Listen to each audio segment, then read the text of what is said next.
Boa tarde, gambiarreiros! Seja bem-vindo ao canal Inspetor Gambiarra. Meu nome é Luciano, boa tarde a todos.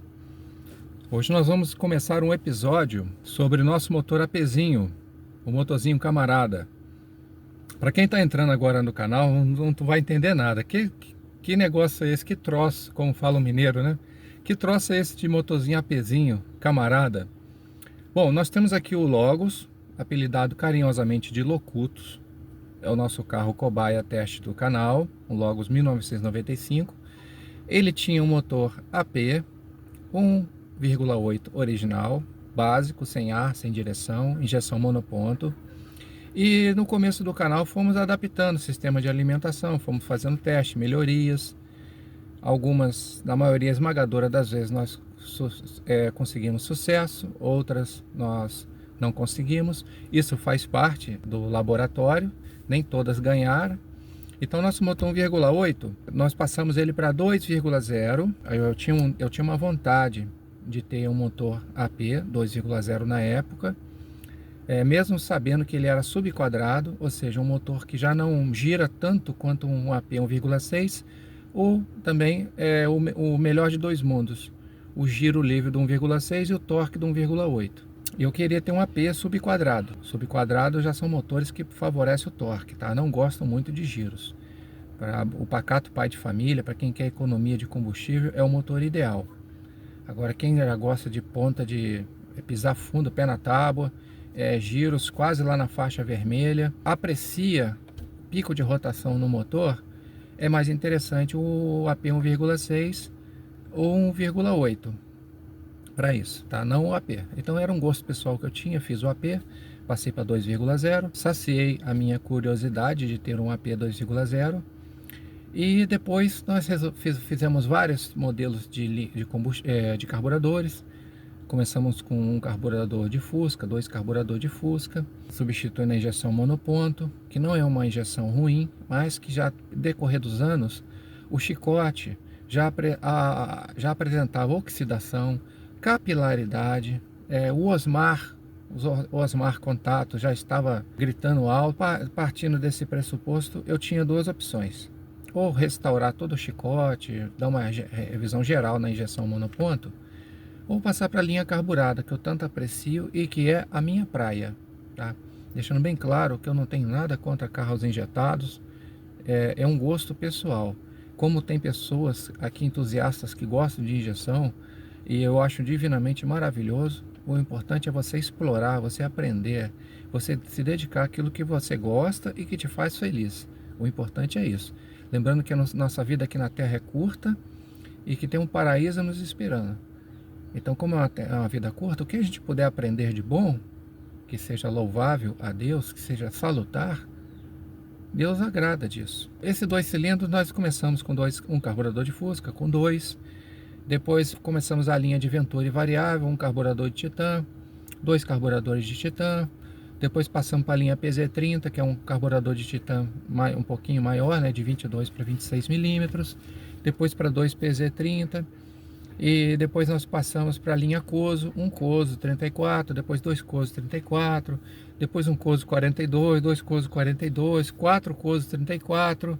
Depois passamos para um carburador em fluxo pleno, o ápice da linha de carburadores de Venturi variável, que é o terrível HSR 48 milímetros, tá? É top, é um carburador um pouquinho caro, tá? Cerca de R$ 2.500 importado.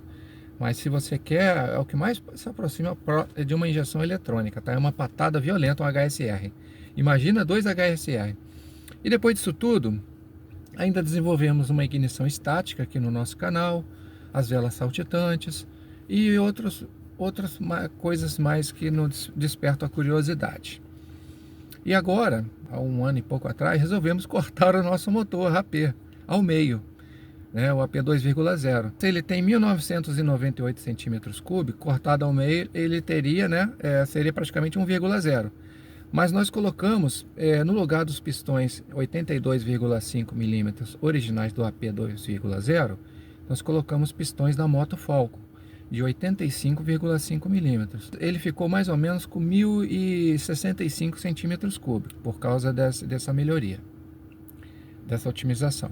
Depois a gente pode tocar também nesse assunto, porque nós colocamos pistões de Falcon. Fizemos um protótipo, 2 cilindros, bicilíndrico de 180 graus, o único no mundo.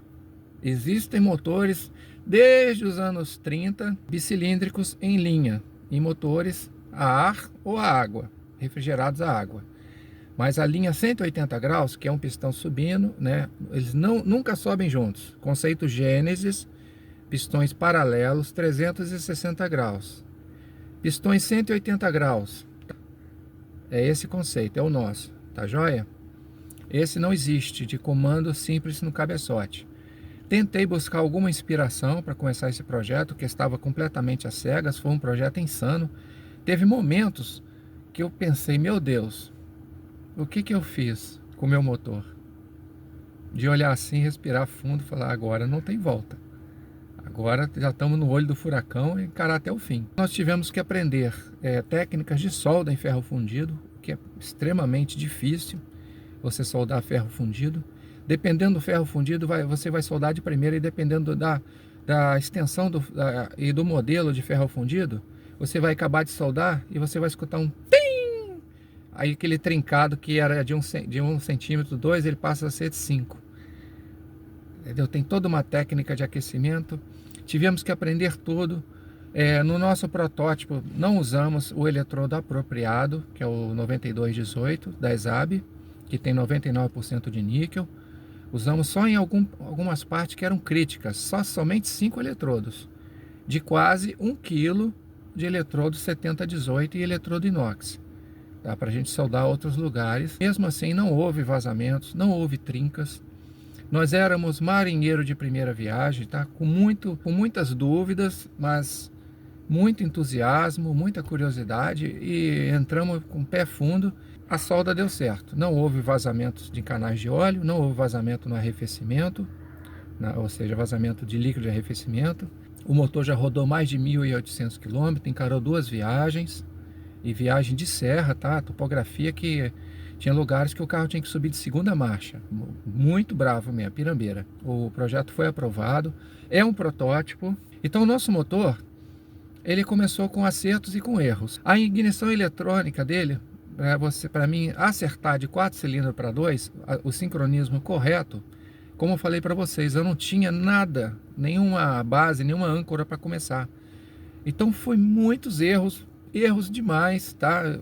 Desacertos. Chegou um ponto que eu já estava desistindo da ignição dele e quase completo do motor. Não estava conseguindo acertar. Verdade seja dita, há um momento que a gente tem que ser um cabeça chata humilde e reconhecer e jogar a toalha. Eu já estava quase nesse ponto, mas conseguimos acertar o sistema de ignição, os superaquecimentos que estava dando nos módulos, tá? O módulo estava esquentando demais, estava chegando a 75 graus de temperatura. Hoje ele trabalha geladinho ali, você vai lá, você mede com a pistola térmica lá, no máximo 30 graus. Tem um momento que ele está até com 23 graus quando eu pego uma temperatura fria, né? Então resolvemos o sistema de ignição. Hoje nós temos experiência na ignição, em processo de solda de ferro fundido. Não vou dizer que somos os melhores, né? Tem profissionais que soldam todo dia bloco de ferro fundido, são muito melhores do que nós, e tiramos chapéu para eles.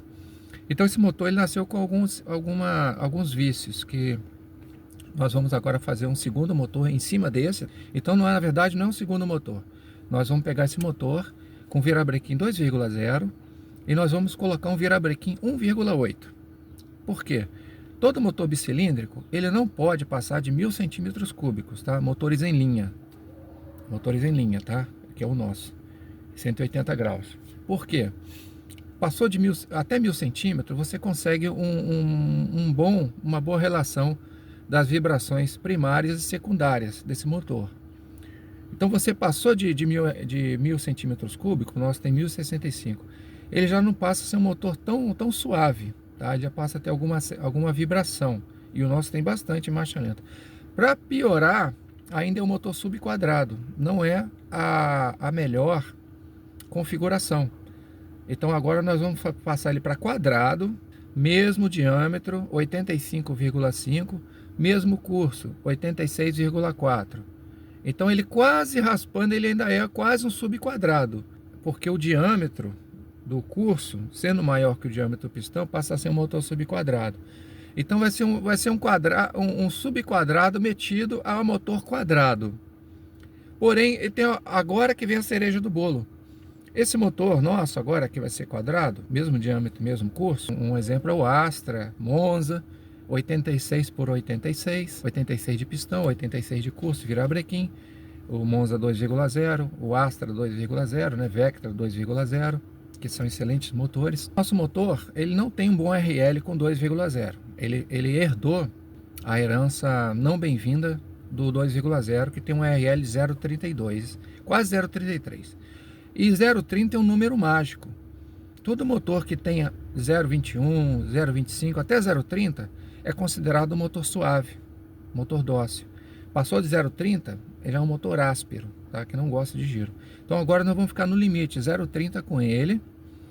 Então ele promete suavidade, uma aceleração mais intensa, mais alta. Vamos explicar para vocês algumas técnicas de preparação inéditas, tá? Que vocês não vão ver em nenhum lugar do YouTube.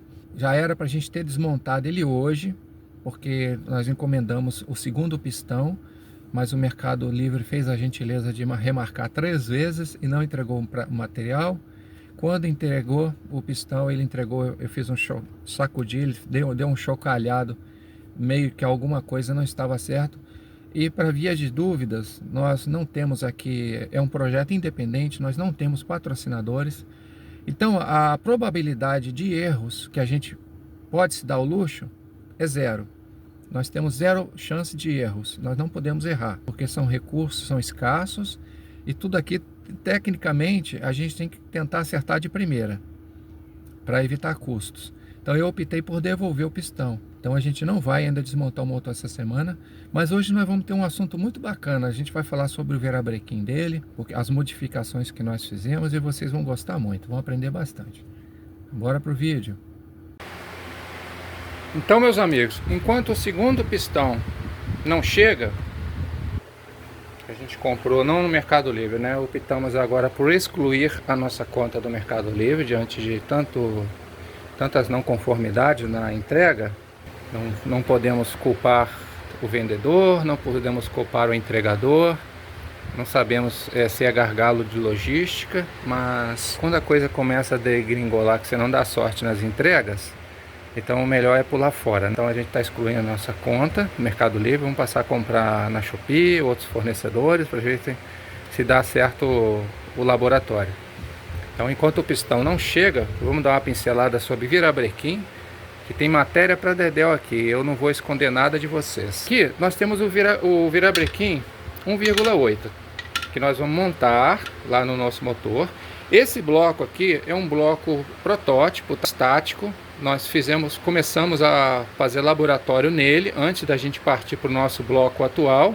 É um bloco que ele não vai ser encaixado no carro, tá? É um bloco é um gabarito, perfeito. Agora falei a palavra certa, é um gabarito. Com ele aqui a gente baseia da onde a gente vai cortar um terceiro, um quarto bloco, né, o tamanho de virabrequim.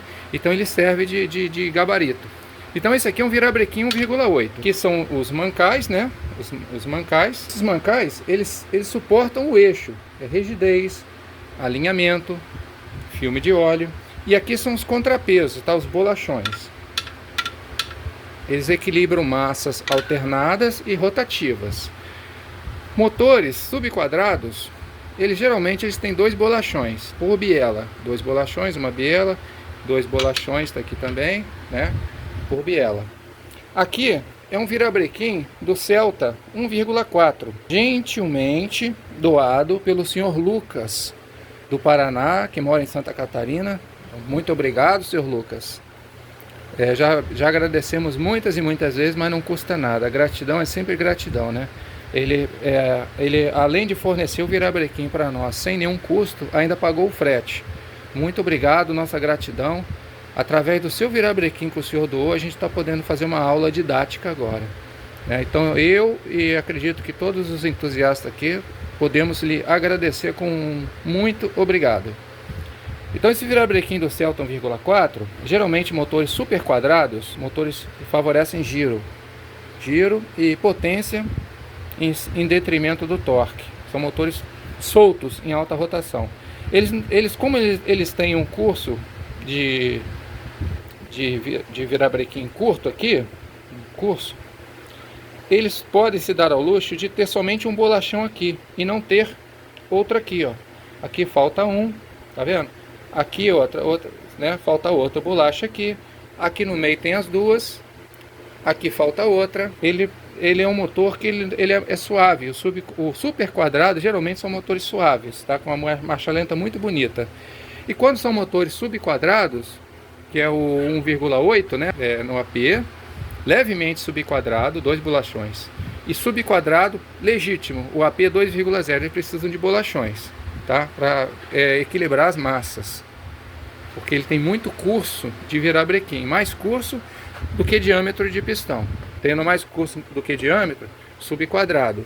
Tendo menos curso e mais pistão, diâmetro de pistão, super quadrado.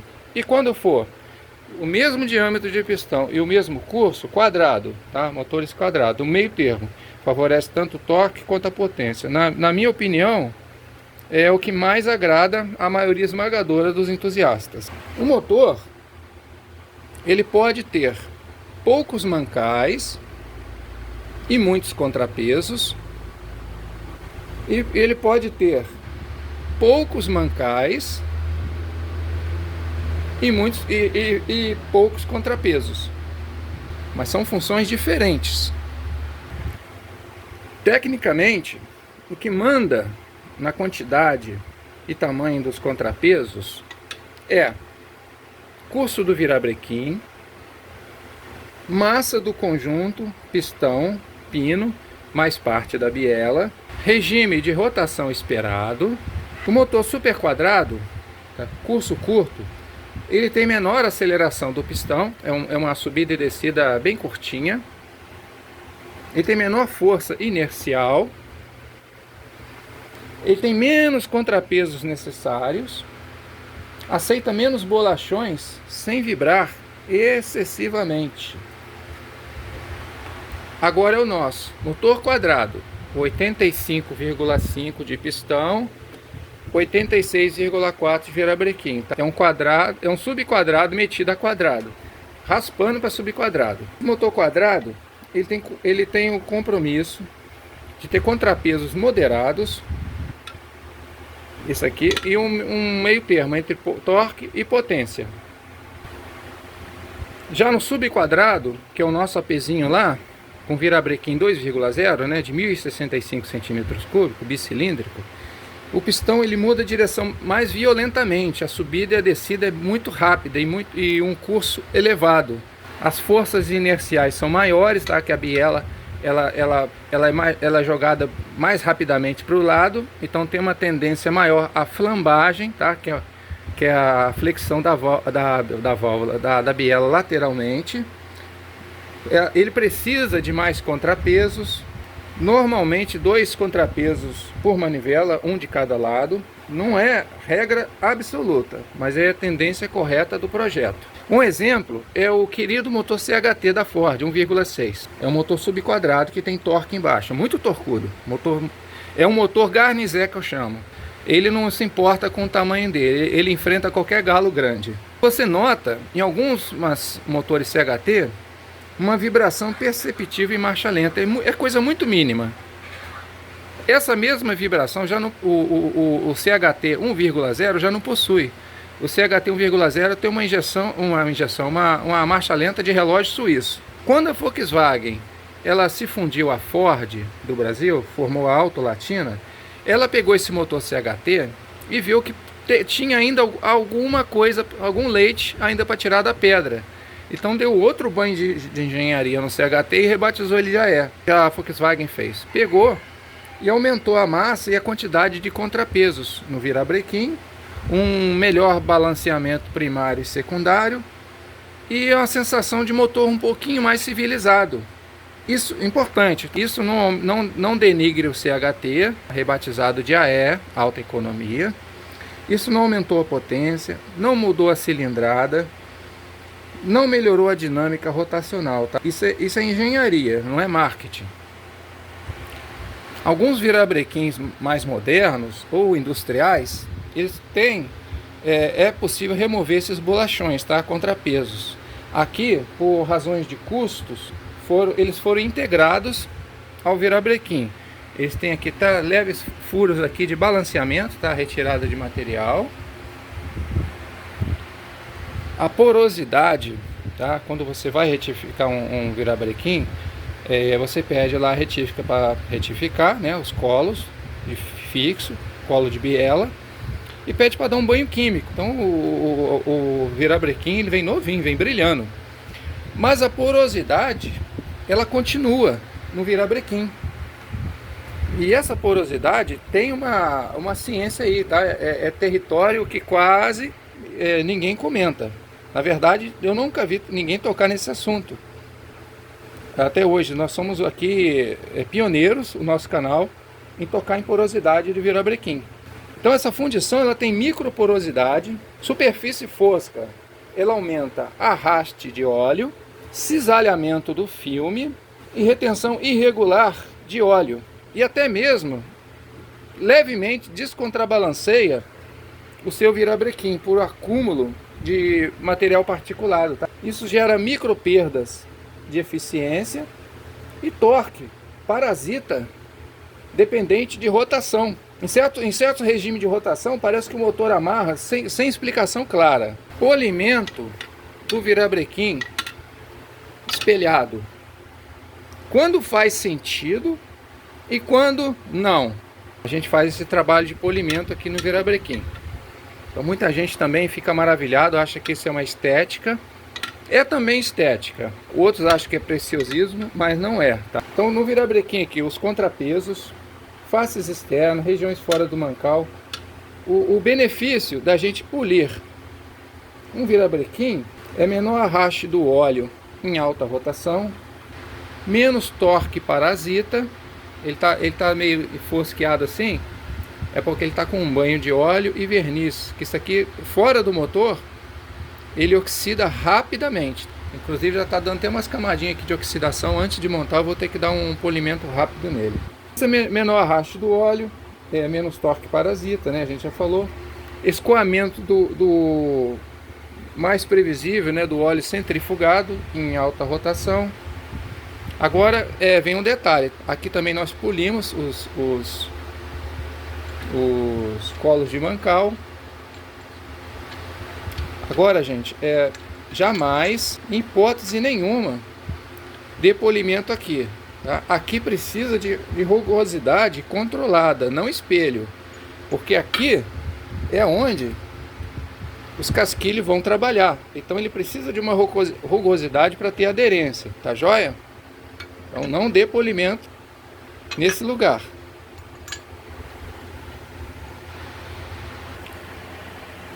Então aqui vocês podem ver onde nós soldamos. Tá? Foi farto material de solda aqui por dentro, no nosso gabarito. A gente está caprichando nesse motor, no segundo protótipo, e devemos ainda fazer um terceiro. Esse vai ser 952, o que está lá é 1065 centímetros cúbicos, e depois nós vamos fazer um de 820, 840 centímetros cúbicos. Nós vamos fazer um ultra girador para girar até 10.000 RPM, o 0.8. Esse aqui vai ser um 0.9, 0,9. Esse motor tem defeito? Tem. Motor pequeno sente erro pequeno. Aqui nós não temos chance para falhas. Tirem como exemplo o sistema de ignição eletrônica, tá? O sincronismo tem que ser perfeito, tem que ser faca na navalha ali, tá? Bisturi. Não pode ter nem 1 milímetro para frente, nem 1 milímetro para trás de erro. Tá? Motor grande, você erra e ele te perdoa. Motor pequeno, ele cobra com juros. Como eu estou sozinho aqui, eu retirei o virabrequim do nosso motorzinho, né? O nosso gabarito aqui, com a solda, né? Bacana, bem reforçada. Lá no nosso motor, aqui nós fizemos de laboratório. Nós testamos aqui primeiro, tá? Nós testamos aqui primeiro, pegamos bastante prática, o que deve e o que não se deve fazer, para depois a gente ir lá para o bloco. Então aqui nós temos os 4 mancais, esse futuramente aqui nós vamos religar ele.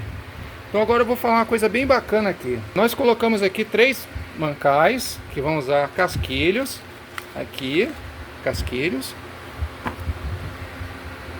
1 mancal, 2 mancais, 3 mancais. E nosso motor lá ele só tem 3. Nesse aqui nós íamos utilizar 4. Esse aqui é um rolamento de agulha. É um rolamento de agulha. Baseado no motor da Vespa PX200, tem virabrequim de rolamento de agulha, DKV VMAG, motor 2 tempos, também são rolamentos. E eles têm uma lubrificação pior, o motor 2 tempos. Eles não têm um óleo de motor, não tem um cárter cheio de óleo. A lubrificação do motor 2 tempos, seja moto ou carro, ela se dá por adição de óleo 2 tempos especial ao combustível, é o que lubrifica as bielas, a gaiolinha da biela, o rolamento do virabrequim. Então, baseado nisso, eu resolvi fazer. Mas, depois de muito estudo exaustivo, aprofundado, analisando, eu cheguei à conclusão de que não é interessante a gente colocar um rolamento de agulha nesse motor. Por quê? Rolamento de agulha, a folga dele é 0. Mesmo ele tendo uma lubrificação, a folga dele aqui é 0. E os mancais hidrodinâmicos, que se chama, tá? São mancais que trabalham com filme de óleo. Então, mancais que trabalham com filme de óleo, comparado com virabrequim, que trabalha com rolamento, podemos citar motos. Tem motores de moto, 99,9% trabalham com virabrequim com rolamento. Vantagem, menor atrito em relação ao mancal hidrodinâmico, menor atrito. Qual é a vantagem do mancal? Maior suavidade, maior amortecimento, absorção de flexões do virabrequim, pancadas, duram praticamente o dobro de um rolamento, mas geram mais atrito e também não tolera, em hipótese nenhuma, pressão baixa de óleo. Faltou óleo, o motor estoura em segundos. Virabrequim com rolamento ainda aguenta castigo, ainda aguenta rodar algumas dezenas de quilômetros sem lubrificação, tá? Ele não vai travar ou danificar o virabrequim, é só substituir o rolamento. Então o rolamento aqui de agulhas, ele tem folga 0, e aqui costuma ter alguma folga, tá? O problema não é o rolamento em si, o problema é a gente misturar 2 princípios físicos diferentes no mesmo eixo. Aqui ele trabalha com folga calculada, tá? O mancal hidrodinâmico ele trabalha com uma folga calculada em cima do casquilho, que são Babbitt e micro Babbitt. São várias camadas de materiais aqui. Então ele trabalha com folga controlada, ele precisa de um filme de óleo, ele tem micro desalinhamento, ele fornece uma elasticidade estrutural, ele aceita torções do virabrequim, primárias e secundárias, flexão em carga, variação térmica, ou seja, ele acompanha o eixo e o motor é mais suave. Já o rolamento de agulha, a folga é 0. Geometria dele é contida, ele não trabalha com filme hidrodinâmico, tá? E o pior, ele não perdoa desalinhamento, ele não perdoa torção, flexão, ele obriga o eixo a ficar reto. Se eu colocar o rolamento aqui, vai funcionar? Vai, mas ele vai brigar o tempo todo com os mancais hidrodinâmicos. Aonde nasce o conflito aí, tá? Principalmente na partida frio. O filme de óleo ainda está incompleto nos mancais. Então o virabrequim, ele sofre torção momentâneas. Os mancais, eles cedem, o rolamento não cede. Então resultado, a concentração de carga localizada aqui é intenso nessa parte do virabrequim. Regime de carga, tá? Quanto mais comprido o virabrequim, aqui é um 2 cilindros. Tem virabrequim 3, 4, 6 e 8 cilindros em linha. Então, regime de carga, aceleração, freio motor, o eixo torce, gente. Mancais hidrodinâmicos, eles acompanham. Rolamento vira ponto rígido, fixo. O eixo começa a trabalhar contra ele mesmo. Em alta rotação, pior ainda. A flexão dinâmica do virabrequim, ela começa a ter uma diferença de comportamento entre os apoios. Carga alternada entre o rolamento e vida útil imprevisível. Por que nosso motor aqui, isso ainda é mais sensível? Tá, porque nosso motor é pequeno, virabrequim curtinho, a massa reduzida. 3 mancais que já são mais do que suficientes. Temos o Gurgel BR800 que só tem 2 mancais, só esse e esse. É inexistente no meio e funciona bem por milhares e milhares de quilômetros. Temos um entusiasta aqui, o senhor Fabrício de Santa Catarina, tem um Gurgel. Olá, senhor Fabrício, graça e paz. Então 3 mancais já são suficientes. Nosso motor já rodou mais de 1.800 km, já está aprovado. O motor que nós estamos lá. Se a gente colocar um rolamento de agulha aqui, a gente pode estar criando um problema novo para tentar resolver um problema que não existe. A supressão não é recuar atrás, é maturidade de projeto. Ah, inspetor, mas um quarto mancal deixaria o motor mais robusto? Depende do cenário. Depende do cenário. Pode fazer sentido se um dia a gente vender um motor desse e o cliente, eu quero no meu motor 2 cilindros, eu quero um supercharge, eu quero um turbo compressor, eu quero um ar-condicionado, vai ter mais correias aqui na polia, eu quero uma direção hidráulica, tá? Carga constante no virabrequim, mas mesmo assim só com casquilho hidrodinâmico. Aí para isso a gente pode colocar assim um quarto mancal com lubrificação pressurizada e sabendo que vai pagar um preço. Agora, um quarto mancal a mais, ele não quebra o motor, mas ele cobra aluguel. Como assim? Atrito adicional, algo entre 0,3 a 0,5 cavalo. Outro mancal, mais atrito. Em motor pequeno isso aqui é perceptível, a gente nota. Em projeto de eficiência, isso importa. É torque parasita puro, um quarto mancal. Então, gente, resumindo aqui, tá? A gente misturar rolamento com mancal hidrodinâmico no mesmo virabrequim não seria uma evolução. Eu tenho que retroceder, tá? Vai dar conflito no conceito aqui, tá? É a gente pegar um motor que vai ser novo e testar algo que tem grande probabilidade de gerar uma não conformidade, estragar casquilho, anel de segmento, tudo novinho, tudo caprichado, feito com muito carinho. Então, se a gente tem um motor funcional confiável, com 3 mancais, a gente pode colocar um quarto cilindro, um quarto mancal a gosto do cliente, mas fica mais por preciosismo e pode tirar mais do que trazer. E mais outro detalhe, é um mancal a mais roubando pressão de óleo. O nosso motor aqui, como ele tem lá 3 mancais funcionando, o AP ele tem 5. 5 aqui que não existe mais, mas são 5. Eliminamos 2 mancais, então nós temos somente 3 canais de lubrificação de óleo, de pressão. Então nosso motor, mesmo quente, ele tem uma pressão de óleo excelente. A bomba de óleo, ela passou a ficar superdimensionada, ou seja, é praticamente um caminhão tendo que puxar uma caixa de sapatos. E aqui, para terminar, o polimento já explicamos. Nós fizemos a machadinha. As nossas bolachas antes tinham esse formato e agora são machadinha, porque em alta rotação, além de a gente reduzir o peso aqui, se a gente reduz peso de biela, peso de pistão e faz a equalização, a gente é obrigado a tirar aqui. Eu não vou explicar isso para vocês, que é mais complexo. Posso acabar criando uma não conformidade para vocês.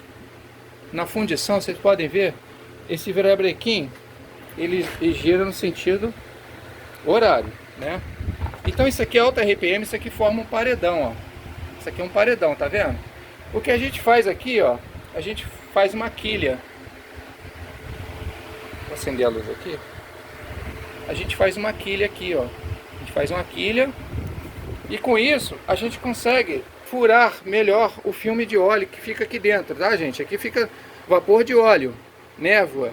O bloco interno nosso lá, ele está todo polido por dentro, porque o óleo ele pressuriza o virabrequim, ele sobe lá para o cabeçote e depois ele desce.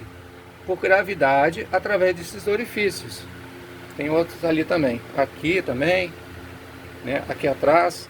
Então quando ele escorre por aqui, estando polido essas paredes aqui internas, todo polidinho, ele desce mais rápido, ele volta para o estado de vapor lá em cima, líquido, ele escorre mais rápido, ele volta para o cárter para ser puxado pela bomba de óleo e fazer o mesmo processo de novo, pressurizar e lubrificar o sistema. Não é preciosismo, tá? Isso é feito na corrida de NASCAR, eles fazem muito esse recurso de polir o bloco do motor por dentro. Dá trabalho? Dá.